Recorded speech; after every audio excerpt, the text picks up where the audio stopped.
Why? Yeah, just because he gave me my opportunity. I wouldn't even be here, babe. Have you ever had any kind of an issue with Eminem? No, never with him. Never with him, yeah. Because he's done everything for me. What becomes of hip-hop's most paranoid survivor? Find out who his biggest celebrity is. Very clear memory of the first time I met 50. One of the things I noticed when he first walked into the room was his presence, right? Because it just kind of felt like he's gonna be a star. Been shot 9 times recently and has been blackballed by the industry. 50 Cent flew to LA to meet with Eminem. 50 Cent flew to Los Angeles to meet Eminem. One feared betrayal, while the other promised togetherness. The ensuing historic conflict would lead to the establishment of an empire. Ever run into situations where people attempted to blackball you during your career and you ran into and they exposed who done? By early 2002, 50 Cent's life appeared to be a battlefield. 3 years earlier, 50 Cent had been shot 9 times outside his grandmother's house in Southside Jamaica, Queens.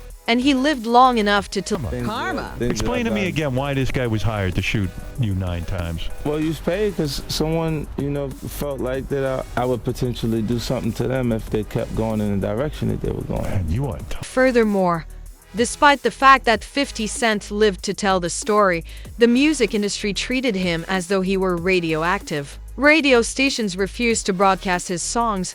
Columbia Records severed its relationship with him, and promoters shunned him. Meanwhile, Jahu, his rival, and the members of Murder Inc. were pursuing him hard. They are charged with having Black Child stab him in 2000 when they were recording at the Hit Factory. Was that Black Child stabbed him? Well, that could be the story. I don't like to talk like that, Vlad. But a lot of things happen when them lights went out. What? I got hit with a speaker. He 50 through the speaker. I got hit with a speaker. Despite all of these failures, 50 Cent continued to work and stay out of the spotlight. There in Canada, he paused and decided to start over. He had to cope with the paranoia that followed his near-death experience while attempting to resume his profession. This is when the famous bulletproof comes into play. 50 didn't want to be seen sliding for the second time after witnessing the deaths of well-known rappers like Biggie and Tupac. A bulletproof vest now most of the time, I believe. Yeah, in the States, just because I've been shot myself, and I've seen Tupac and Biggie's small situation where all their wounds were inflicted in areas that would have prevented their death if they had. Yeah, because it's mainly the body shots. In contrast, Detroit was where Eminem was at the height of his fame. The Marshall Mathers LP sold about 2 million copies in its first week of release. Instead of relaxing, though, he kept listening to mixtapes by unknown artists in an effort to find someone new and different. He was immediately drawn to 50 Cent's mixtape. Guess who's returning? You got in the business with Eminem, right? Did he discover you or something? Yeah, Eminem, he had got his hands on a copy of a mixtape that I put out through my attorneys, Theo Stedemeyer. Paul Rosenberg is Eminem's representation, and they have a relationship, so that's how he got this. Soon after, 50 got an invitation to Los Angeles. It was a huge deal in addition to being a major risk. At the time, LA wasn't exactly a secure place for him because of the continued animosity between him and other industry people. 50 went anyway. He removed the ceramic shot plate from the bulletproof vest he had been wearing since the shooting to prevent it from being detected by metal detectors. So bugged out from the experience that I came through the airport with the vest. I'm lucky I took the shot plate out the front of the joint because when I came through it didn't. But the lawyer that I had with me, they took me to him. When they finally met in person, 50 was a little surprised when Eminem embraced him. There were no long or theatrical words, just a sincere moment of respect. And to 50, that had some significance. The shooting, the rejection of his identity, the pursuit by others following it all. Being accepted without passing judgment was something he had never been accustomed to. This is gonna be the biggest, right? He's like, yo, so excited, that it made me question whether what was happening was right. Because I just wasn't so used, it felt so good that it couldn't be like right. You know what I'm saying? And I'm like, yo, nah. In the end, 50 was worried about his safety in Los Angeles and thought the invitation was a ruse, pulled off by the popular MTV show Punk. It was wild. It felt like, how did it happen? Remember that show that had Punk on MTV? I thought they had cameras and it was gonna come out and say, you've been Where was y'all at? What city was y'all at? I was in California, you flew me to LA, right? Days, 50 had meetings with Eminem and Dr. Dre. It all happened so quickly. After listening to and becoming a huge fan of Guess Who's Back to 50, Eminem started rapping the song's lyrics in the room. After that, it was on. Get Rich or Die Trying was produced shortly after they started working together. The record wasn't the only thing that made the 1950s famous. It exploded. But even as his star increased, 50 didn't relax. He continued his regimen. The bulletproof vest remained in place. He kept acting as though he was prepared for the worst. The mindset was not limited to the 1950s. Eminem was especially affected, as were those in his immediate area. Eminem and Jay-Z worked together on Moment of Clarity in 2003, which him ultimately produced, as Jay-Z later recounted. Jay claims that Slim Shady was wearing a bulletproof vest when he first arrived at the studio. In an interview with Interview magazine, Jay said, "I remember hugging him when he came to the studio, and I could feel that he was wearing a bulletproof vest. I never imagined that I would achieve this level of accomplishment." Rap is his passion, so he aspires to be successful throughout his career. Then a black cloud descends upon him as he finally comprehends. Shut up, Em. You claim your mother's a crackhead and Kim is a known slut. So what's Ellie gonna be when she grows up? Murder. You know what it is. Murder. You know what it is. This is all it requires. M's present beef is from the 1950s. In response, Eminem released a series of bad songs titled Ray Me Bully.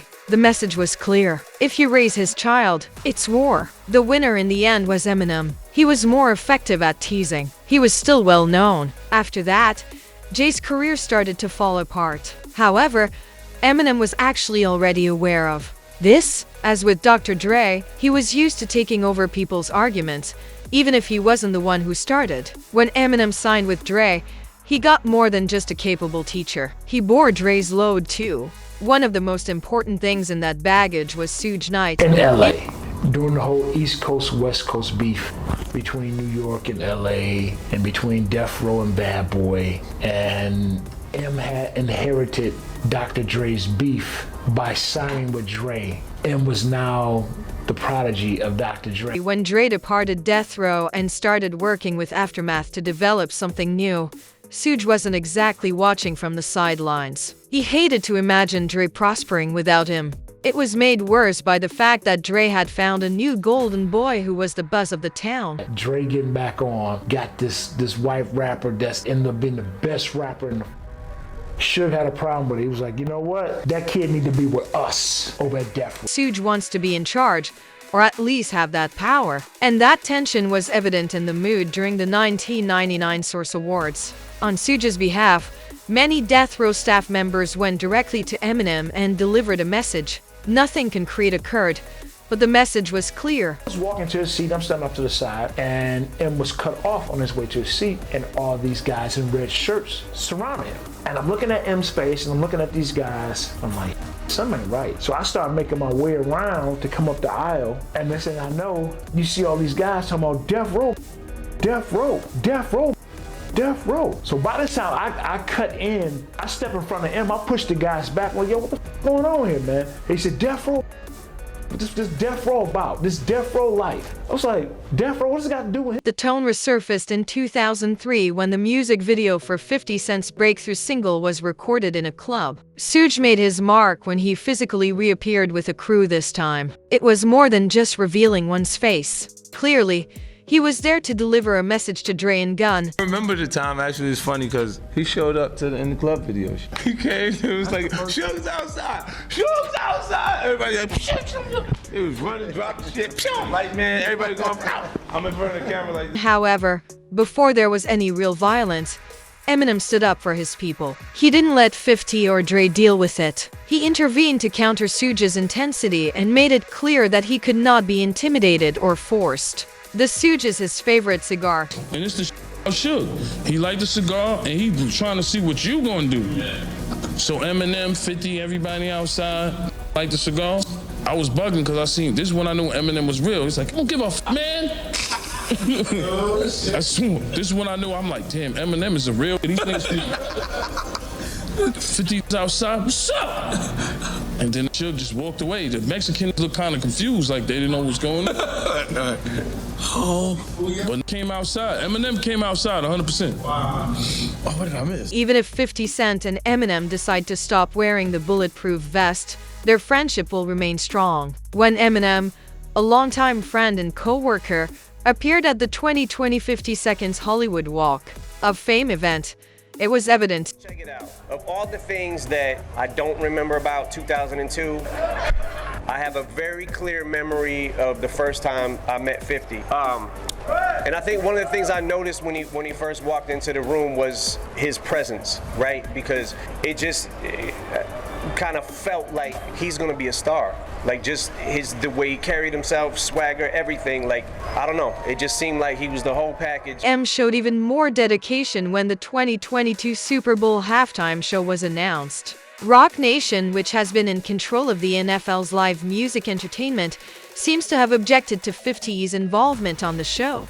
Despite his history and his connections to Dr. Dre and Eminem, there were apparently backstage protests and attempts to keep 50 off the stage. They said, because Yayo said that Jay hated on you too, like he didn't want you to be a part of it. Is that true though? Yeah, but it's not a big deal. You know what it is? What was the reasoning though? Like what would he tell Dre? I think that's competing or being competitive, and the music is getting past. Music is up with that, because I'm like, what are you trying to do? Eminem, however, did not accept it. As soon as he found out about the problem, he made it clear that he would not be performing unless 50 was included. He made no effort to offer a courteous proposal or to compromise. He stood up. Eminem's absence would have significantly hurt the show's appeal, especially since Dr. Dre, Mary J. Blige, Snoop Dogg, and Kendrick Lamar have already confirmed. Because of his international fame, M was able to win back his friends. I got called for 50 Cent.